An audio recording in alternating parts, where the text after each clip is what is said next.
I had followed him on this strange journey without hesitation, putting all my hopes on our future. But after a quick trip to the bathroom, I stepped outside to find he had vanished without a trace. Standing alone outside the supermarket with my pregnant belly, panic and confusion washed over me.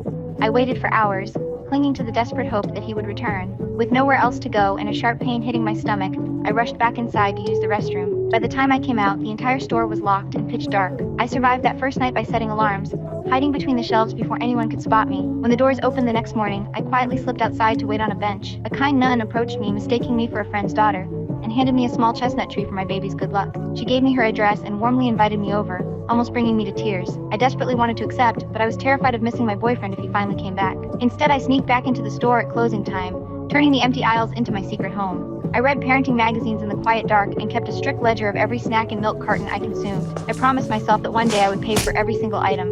When my lucky chestnut tree started to wither, I rushed to the local library for help. The librarian handed me stacks of confusing plant books, but before he could explain them, a sudden scream from upstairs sent him running. Left with no other options, I carried the dying plant to the nun's house to apologize.